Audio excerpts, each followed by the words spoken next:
Okay, we had another freezing morning, but Sarah Spivey, we're back up to 57 degrees. Yeah. Right at 12:30 this morning. Is this going to be a trend that we see later throughout the week? Absolutely. So this is impressive. So we started off at 26 degrees in San Antonio.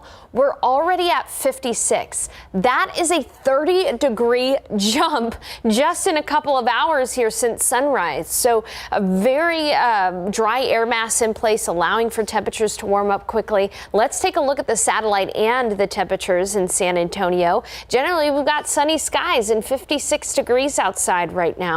It's 61 already in Castroville, 57 in Bulverde, 60 in Pleasanton. Let's zoom out a little bit because there are some clouds down in Karnes County, DeWitt County, but other than that, it is a very sunny day. 55 in Del Rio, 55 in Rock Springs, 57 in Kerrville, 58 up in Fredericksburg. Here's what we're going to be talking about in the forecast. Tomorrow, one more morning freeze for us. So keep those plants covered overnight for just one more night.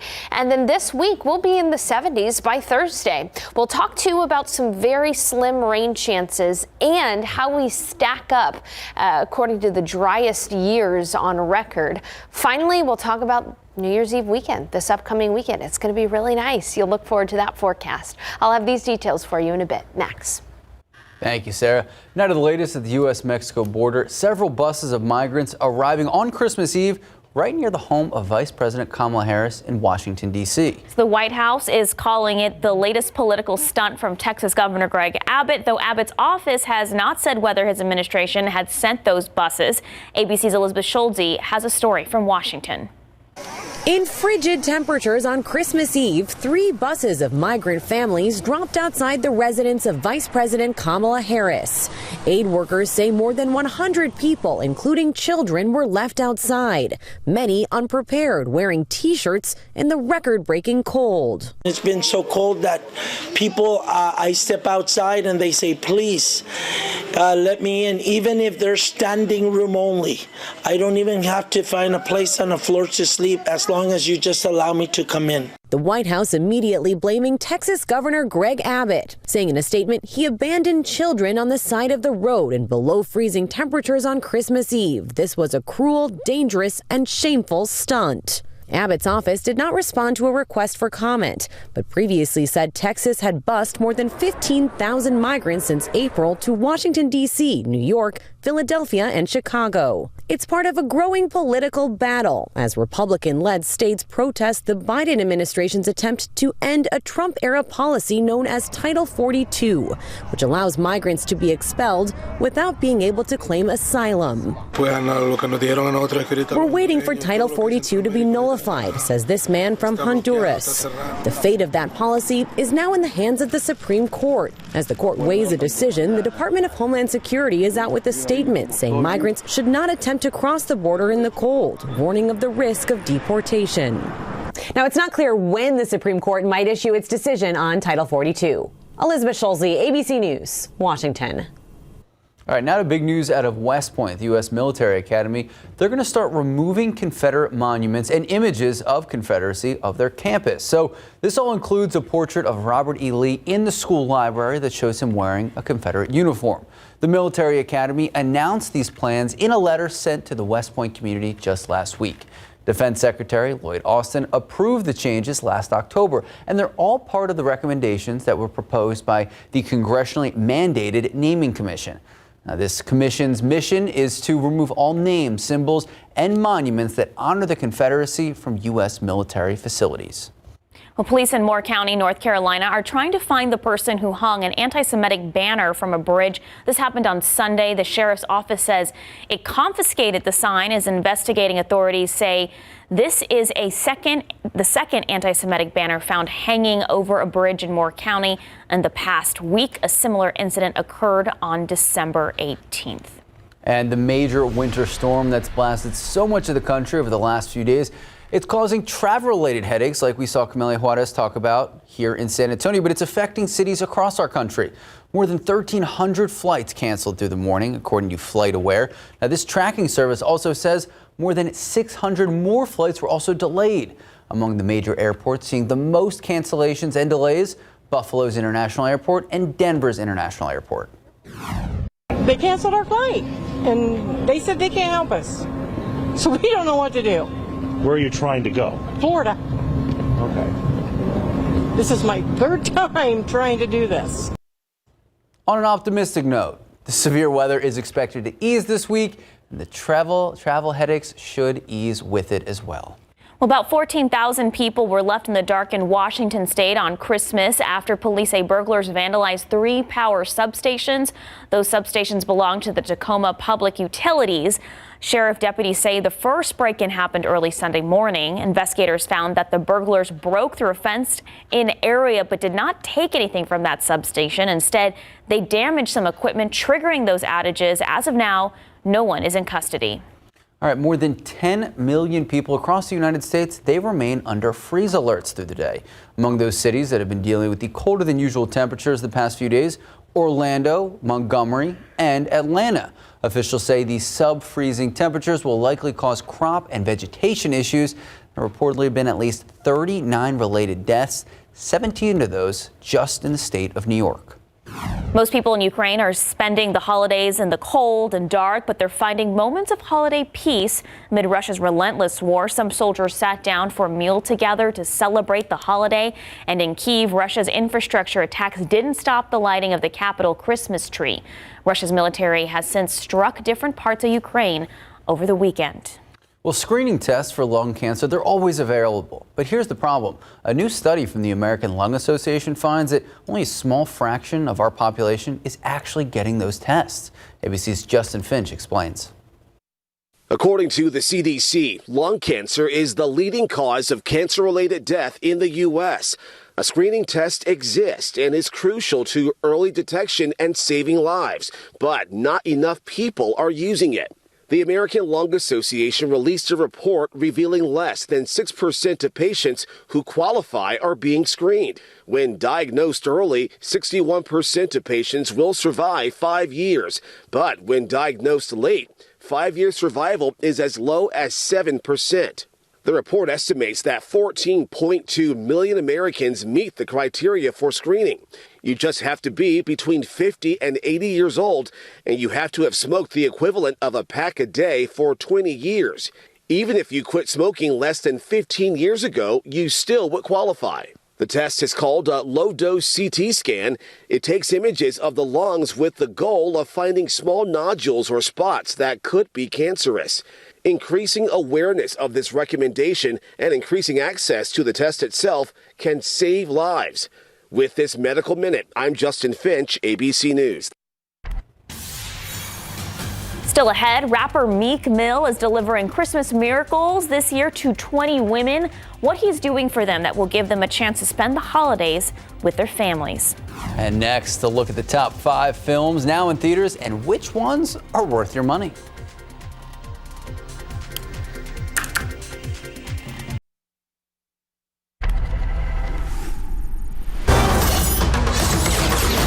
Black Panther Wakanda Forever is up to $426 million in domestic ticket sales after a 5th place weekend worth $3 million. $3.5 million put Babylon in 4th place in its first weekend in theaters. Whitney Houston, I Want to Dance with Somebody debuted at number 3 on the chart, grossing $5.3 million. This is a person party. That's your party. So this is where dignity goes to die. Puss in Boots: The Last Wish was the top new movie in theaters, lapping up $11.4 million in its opening weekend. So what does her heartbeat sound like?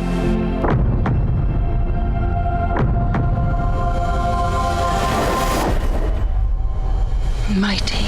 Avatar: The Way of Water soared to victory for the 2nd straight weekend, taking in an estimated $56 million for a 10-day domestic total of $254 million.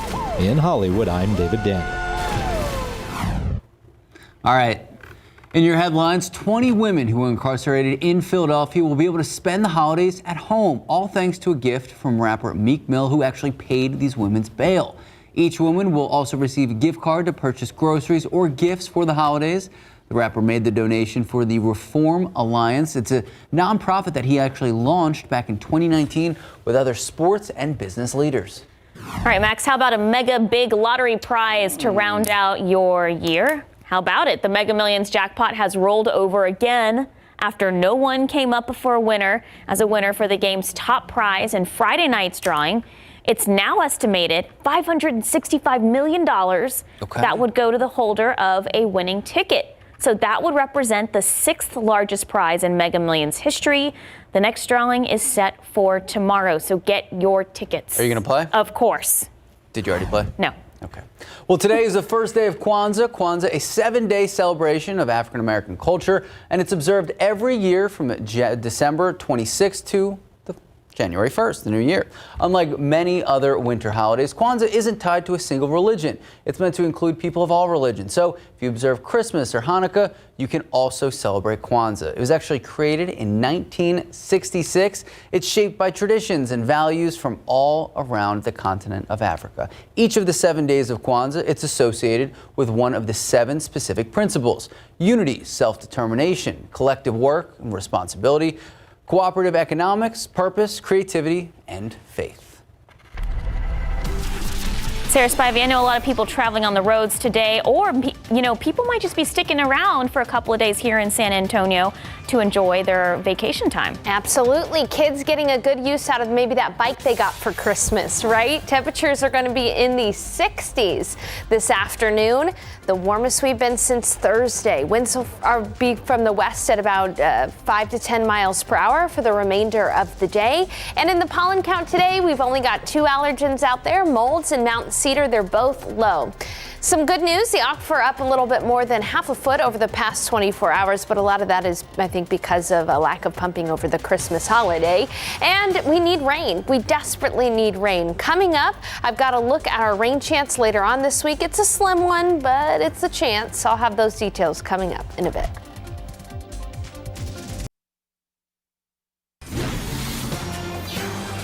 Now to the massive deadly storm that disrupted so many people's Christmas plans this weekend. At least 39 people killed across the country, but no city hit harder than Buffalo, New York. That death toll continues to be expected to rise. ABC's Mona Kosar Abdi explains. This weekend, the historic Arctic blast and winter storm sweeping across the country, leaving at least 39 dead. There is substantial, significant, and devastating loss of life as a result of this winter storm. The city of Buffalo paralyzed after more than 3 feet of snow. For the first time in the city's history, the fire department not able to respond to calls. Think about looking just a few feet in front of you at a sheet of white. 10 deaths there and at least 17 across New York State. Many in Buffalo comparing the storm to the blizzard of 1977. We have surpassed the scale of that storm in its intensity, the longevity, the ferocity of the winds. The city's airport shut down and not scheduled to reopen until tomorrow.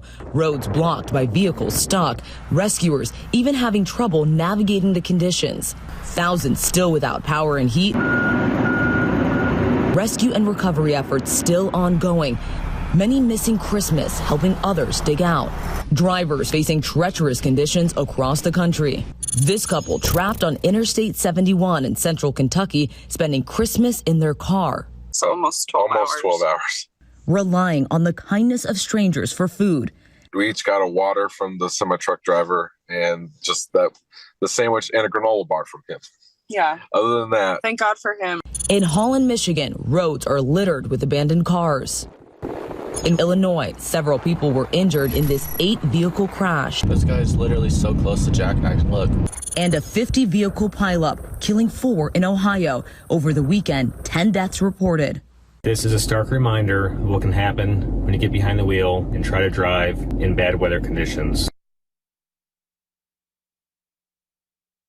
Sarah, we are so fortunate. We had that hard freeze here, but we didn't have these deadly incidents occur here in South Texas. That's right. We didn't have any kind of ice across the state of Texas that really impacted the roads. There were some flurries up near Dallas and Abilene briefly on Thursday, but all of that cold air is starting to push on off to the east. And in fact, we do have some snow still ongoing across parts of the nation. So let's take a look look at the weather setup for the day today. It's in these areas across the Northeast and across the Midwest that could be experiencing some winter travel impacts for the remainder of the day today. Then that transitions to the Pacific Northwest as another system moves across the northern tier of the United States for the day tomorrow, with the Rockies really being impacted by about Wednesday by this storm. But here in Texas, we do not anticipate any issues on the roads from the weather, at least. And in fact, in San Antonio, we're continuing with our second driest year on record to date. Here's the thing. We've only got a few more days left of the year, and I think it'll be very difficult for us to see that third place spot of 1954. We'd need more than an inch of rain from a pretty wimpy system that's expected to move through on Thursday and Friday here. Really, most of that rain should be to the east of San Antonio. We've only got about a 20% chance for an isolated shower or storm. Let me take you through the future cast for that. Again, it'll be quiet around the state of Texas all through Wednesday, with a few showers possible on Thursday itself across East Texas. Notice that here in San Antonio, only about a 20% chance for an isolated shower. Our high temperatures on Thursday are going to be in the 70s. Then on Friday, more rain possible for East Texas, but here in San Antonio does not look good for us. About a 20% chance for isolated rain. So we're likely going to have the second driest year on record today. I think at this point it's practically definite. 56 degrees outside, beautiful out there this afternoon, with winds from the west-southwest at about 10 miles per hour. Dew points are low, so humidity is low as well. And for the remainder of the day today, we'll get up to 62. I mentioned we're at 56 right now. That's the warmest we've been since Thursday, and this afternoon we're going to top off right near 62 degrees. This evening, bring the light jacket with you. It's going to get chilly. Temperatures are going to be in the 40s tonight if you have any evening plans, but definitely not necessarily cold until sunrise really tomorrow. Take a look at dew points out there right now. Dew points are in the 20s. That's pretty dry, but honestly, these dew points are the highest they've been since Thursday when that Arctic front moves through. Still, though, a dew point in the 20s is still chapstick weather, desert air, and really the weather is going to be pretty much driven by the dew point over the coming days. Here's what the dew point's going to do. No pun intended. We'll be looking at the dew points in the 30s tomorrow, dew points in the 50s on Wednesday and Thursday. So still comfortable out there. Once dew points get into the 60s, that's when you feel the humidity. But a weather fact, the temperature can never go below the dew point. And so as the dew point rises, so our morning lows will rise as well. Tomorrow morning, I do anticipate a freeze. We'll be at 30 degrees tomorrow morning. So keep that in mind. Keep those plants inside until at least Wednesday or Tuesday afternoon rather. And then Thursday, Friday, Saturday, and Sunday, our morning lows will be in the 50s rather than in the 20s and 30s. Again, just that small chance for an isolated shower on Thursday and Friday, and then New Year's Eve weekend looks great. Morning near 50 degrees, afternoons are going to be in the 70s, warmer than seasonably average over the weekend. Thank you, Sarah. All right, next, if you're looking to save some money on your next 2022 tax bill, we have some easy advice just for you as you head into the new year.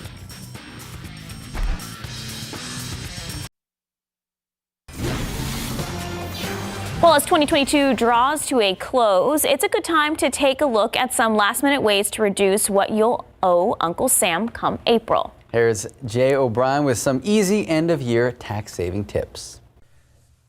If you're looking to save some money on your 2022 tax bill, boosting your retirement savings could offer some big tax benefits. Contributions to your 401k come out of your paycheck before income taxes are deducted, which lowers your tax bill for the year. Keep in mind you can contribute up to $20,500 for 2022. If you're over the age of 50, you can make a catch-up contribution of $6,500 for the year. And there may be another benefit to depositing money in your 401k. Your employer can also match some of the money that you put into your retirement account. Another way to save for retirement is with an IRA. There are several different types available, with contributions coming from either pre-tax or after-tax dollars. You can, of course, put up to $6,000 into this account. You still have some more time to give or put money into those accounts because you don't have to do so until April 18th of next year, which is the tax deadline. It's also important to remember to check the balance in your flexible spending account. Pre-tax money deposited in these FSAs can be used for health care expenses not covered by insurance. You definitely want to spend down your account because, of course, you may lose it after 12/31. So check those account balances. During the holidays, many people find themselves in the giving spirit, and making those charitable donations can give you an added deduction. Check out the organization that you're giving the goods or the money to, because they have to be a tax-exempt organization in order to qualify. One final bit of expert advice as the year comes to an end: make a list of all the documents you'll need. That way you'll be organized when it's time to file your 2022 taxes. Jay O'Brien, ABC News. All right, if you're still celebrating Christmas, SA Live has some leftover holiday cheer. They also have an encore presentation just for us today. So they have great food, family fun, and a children's choir performance. Here is Mike and Jen. Well, how about putting a German twist on your Christmas meal? Krause's is here. Chef Boomer Apunya is here, right? Is that what you're doing? That is, yeah. No, we're going to show you how to make a traditional German dish with a Texas spin on it. Okay, yeah, the name is great, all of this, and if you could just smell this right now. Speaking of Christmas, you always love those nice family heirloom kind of gifts, and Adina Anderson is here, and something very simple to make, but you said you've learned this from mom and grandma. My mom, right? my grandma, they made these, and I've had this thing since I was probably like 6, 7 years old. So yeah, it's something I'm going to show you how to make, and coffee, little hot cocoa bars. 25 great Christmas things to do around town. Christmas, that's right. All right, speaking of San Antonio in a box is a great way to give somebody a gift with all things San Antonio. Yes, indeed. And Jen, bless your heart. Yeah, bless your heart too, Mike, as we take you to the boutique. All things pink there. And the Children's Chorus of San Antonio is going to entertain us. That and a whole lot more coming up on SA Live. Right, we want to bring this crash to your attention. It's in the downtown area. This is I-10 westbound as it turns into 90 downtown, right before you get onto 37. You can see that the on-ramp to 37 there's a crashed vehicle. First responders are on the scene. Just checked with the traffic. Other than the on-ramp here being closed, it looks like traffic is flowing smoothly. So if you're going to be traveling through the downtown area, needing to get on 37 from I-10, know that you're going to need to find another way to do that, at least until they clear the scene. A freeze early tomorrow morning at 30 degrees, but then we'll be in the 60s for the afternoon. 60s, upper 60s on Wednesday, 70s on Thursday and Friday, with only a small chance for rain, and a pretty nice New Year's Eve weekend as we end the year. Just wish we could have seen some more rain this year, definitely. A friendly reminder, popping fireworks on New Year's Eve, maybe not a good idea because of dry conditions, Sarah. I agree. We'll see, though. San Antonio loves their fireworks. They do, so be safe. Be safe. That is it for the news at noon. SA Live starts right now.